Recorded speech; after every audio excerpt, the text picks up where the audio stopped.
Big boss Marathi season 5 संपायला अजून जवळपास 2.5 महिने बाकी आहेत.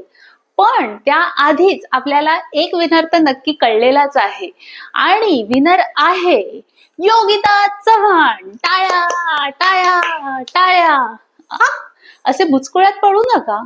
ह्या मॅडमना एक अवॉर्ड मिळणार आहे. म्हणजे शोची ती विनर होईल की नाही होईल ही दुसरी गोष्ट आहे, पण एक अवॉर्ड ह्या मॅडमना नक्की मिळणार आहे आणि तो अवॉर्ड म्हणजे उत्कृष्ट रडूबाई. मला वाटतं बिग बॉस मराठीच्या इतिहासात, मला तर वाटतं सगळ्याच बिग बॉसच्या इतिहासात असेल कदाचित, बिग बॉस मराठीच्या इतिहासात तर नक्कीच नक्की ह्याच मॅडमचा सर्वात पहिला नंबर आहे रडण्यामध्ये.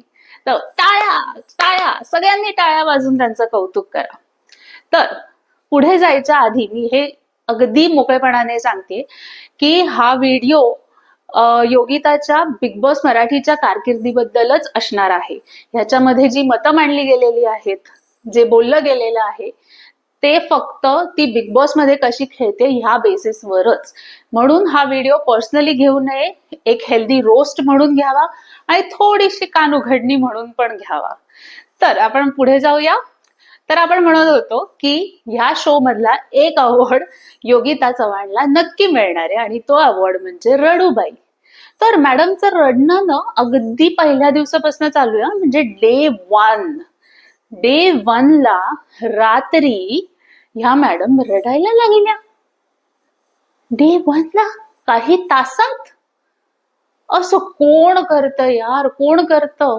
तोपर्यंत तर भांडणं पण झाली नव्हती, घरात राडे पण झाले नव्हते, कल्ला पण झाला नव्हता, भाऊचा धक्काही झाला नव्हता, काहीच झालं नव्हतं, पण ह्या मॅडमची रडायला सुरुवात झाली. तर ठीक आहे, तो छोटा एपिसोड होता, म्हणजे रडण्याचा एपिसोड छोटा होता. थोडीशी ती अशी रडली, तिने स्वतःला सांभाळण्याचा प्रयत्न केला, समजूतदारपणा दाखवला. पण का रडल्या मॅडम? कारण की त्यांना त्यांच्या आहोंची आठवण आली. पहिल्यांदा असं सो स्वीट वगैरे असं वाटलं खरं, पण लवकरच लक्षात आलं की हे वगैरे नाही, प्रकरण आहे. म्हणजे माझा 6 वर्षाचा मुलगा सुद्धा असा रडत नाही आठवण आली म्हणून. असं कोण करतं? आणि बिग बॉस मध्ये ते सगळं समजून सवरून आली ना, मग असं कोण करतं यार? पण ठीक आहे, नवीन नवीन लग्न झालेलं आहे त्यांचं, आली असेल नवऱ्याची आठवण. पण मग बिग बॉस मध्ये का आली योगिता, का आली? घरीच तर राहायचं होतं. पण ठीक आहे, चला एक बेनिफिट ऑफ डाऊट देऊया की तेव्हा एकदम अचानक तिला होमसिक वाटलं असेल किंवा असं काही झालं असेल तर सगळं ठीक आहे. पण मॅडम मवाळच ना, कुठे दिसतच नाहीत, त्या दिसल्याच नाहीत, फक्त रडताना दिसतात, फक्त आणि फक्त रडताना. म्हणजे किती सॉफ्ट पर्सनॅलिटी आहे योगिता. आणि ह्याच्यात टीका करण्यासारखं काही नाहीये, सॉफ्ट पर्सनॅलिटी आहे, चांगली पर्सनॅलिटी आहे. पण बिग बॉस मध्ये कशासाठी मग? बिग बॉस आधी बघितलेला नाहीये का? बिग बॉस मध्ये काय होतं माहिती नाहीये का? सगळं समजून सवरून निर्णय घेतला ना, मग वागा ना त्याच्यासारखं, प्रूव्ह करून दाखवा ना बिग बॉस मध्ये तुमची एंट्री. ठीक आहे, थोडा पुढे दिवस गेले, आपण त्याच्याबद्दल बोलूया की नंतर म्हणजे ती घरात अनकम्फर्टेबल तर दिसून येतच आहे, पहिल्यापासूनच येत आहे. पण तिच्या जीवश्च कंठस्थ अजून एका रडूबाई बरोबर, मैत्रिणी बरोबर पिकनिक मनवत असताना ह्या मॅडम ना पुन्हा रडू कोसळलं आणि चक्क त्या दोघी एकमेकींना मिठी मारून रडत होत्या. अरे का? रडण्यापलीकडे काही नाही करू शकत? आणि ह्या वेळेचं कारण काय? तर समोरची टीम जास्ती अग्रेसिव्ह आहे, त्यांच्यासारखा आक्रस्ताळेपणा आपल्याला करायला जमत नाही. चांगलंय नाही जमत तर, पण कोणी सांगितलंय आक्रस्ताळेपणा करायचा आहे? युक्तिवाद करू शकता ना, तोंड उघडून बोलू शकता ना, ऑब्जेक्शन घेऊ शकता ना, नाही आवडत आहेत गोष्टी त्याच्याबद्दल मतं मांडू शकता ना. पण हे कोण करणार आणि हे कधी करणार? रडण्यातनं जर फुरसत मिळाली तर हे करणार. पण नाही, आम्हाला नकोच आहे फुरसत, आम्हाला फक्त रडायचं. काय बोलायचं, काय बोलायचं? म्हणजे खरंच कळत नाहीये. ग्रो अप यार, ग्रो अप योगिता. म्हणजे आय नो की तू अनकम्फर्टेबल आहेस तिथे, इतक्या अग्रेशनची तुला सवय नाहीये हे तू बोललीस तिथे, पण अडॅप्ट व्हावं लागेल राईट. या गेम मध्ये तू आलीयस, प्रेक्षकांना तू आवडतीयस, तू घरात काहीही न करून सुद्धा प्रेक्षक तुला मतं देत आहेत, तर निदान तुझ्या फॅन्ससाठी तरी काहीतरी कर घरात. जरा मनानी उभारी घे, स्ट्रॉंग बन. पॉसिबल आहे हे, अगदीच पॉसिबल आहे. आधीच्या सीझन मध्ये सुद्धा अशा सॉफ्ट पर्सनॅलिटीज येऊन गेल्या आहेत ना, पण असं कोणी शो सोडून गेलंय का? गरजच नाहीये शो सोडून जायची. बरं, हे 2 एपिसोड रडण्याचे ठीक आहे, तरी सुद्धा असं वाटत होतं, लाईक बेनिफिट ऑफ डाऊट, जसं मी आधी म्हणाले तसं, की अजून सेटल होत नाहीये, गेम कळत नाहीये, कसं वागावं, काय रिॲक्ट करावं हे कळत नाहीये, होतं असं. पण टास्क तरी खेळ. टास्क मध्ये जेव्हा सगळे असे एक्साइट होऊन येतात किंवा एकदम आक्रस्ताळेपणा तुझ्या भाषेत करतात, तेव्हा तू अशी मागे मागे मागे का राहतेस? हा, एका टास्क मध्ये खेळल्या मॅडम, चांगलं खेळल्या. आता खरंच खेळल्या का बाय चान्स त्यांना ती ऑपॉर्च्युनिटी मिळाली वगैरे, I don't know, I don't want to comment on that, पण खेळल्या.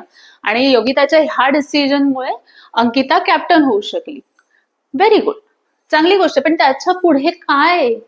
त्याच्या पुढे काय? हा 3रा आठवडा चालू आहे आणि हाईट म्हणजे गेल्या आठवड्याच्या भाऊच्या धक्क्यामध्ये मॅडमनी असं म्हटलं की मी एक्सपेक्ट करत होते की मी एलिमिनेट होईन, आणि एलिमिनेट झाले नाही म्हणून योगिता रडत होती आणि ती सांगत होती की मला लवकरात लवकर घरी पाठवा.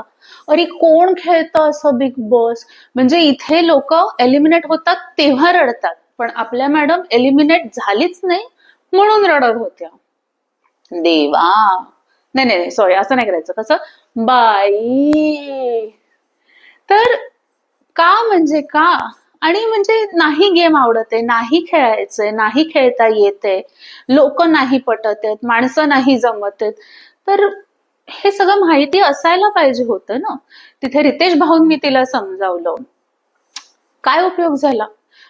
इथे मग मला हा प्रश्न विचारावासा वाटतो, एस्पेशली तिच्या मैत्रिणीला, जिने असं म्हटलं होतं की इरिनाला घेतलं म्हणून एका मराठी माणसाची संधी हुकली, मग योगिताला घेतलं म्हणून एखाद्या अजून जास्ती डिझर्विंग मराठी माणसाची संधी नाही गेली का ग?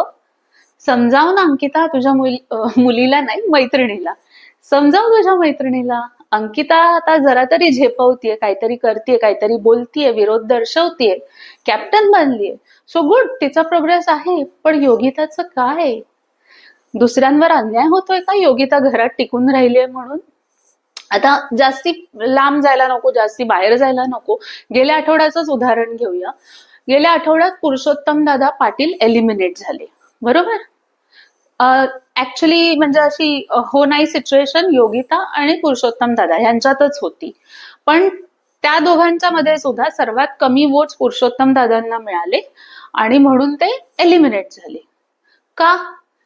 कारण की योगिताला त्यांच्यापेक्षा जास्ती वोट मिळाले, अर्थातच, कारण की ती पॉप्युलर फेस आहे, ती कलर्स वाहिनीवरच्या एका सिरियलची लीड ऍक्ट्रेस राहिलेली आहे आणि तिचं फॅन फॉलोईंग आहे, लोकांना ती आवडतीये, ऑफकोर्स आवडण्यासारखी मुलगी आहे ती. पण बिग बॉस मध्ये काय करतेय? तिला जो मिळतोय सपोर्ट तो फक्त आणि फक्त तिच्या आधीच्या कामाबद्दल, म्हणजे त्याच्यामुळे तिला मिळतोय. हा बिग बॉस मध्ये ती कौतुक करण्यासारखं काहीच करत नाहीये यार, पण तरी सुद्धा तिचे फॅन्स तिच्या सोबत आहेत आणि ही चांगलीच गोष्ट आहे.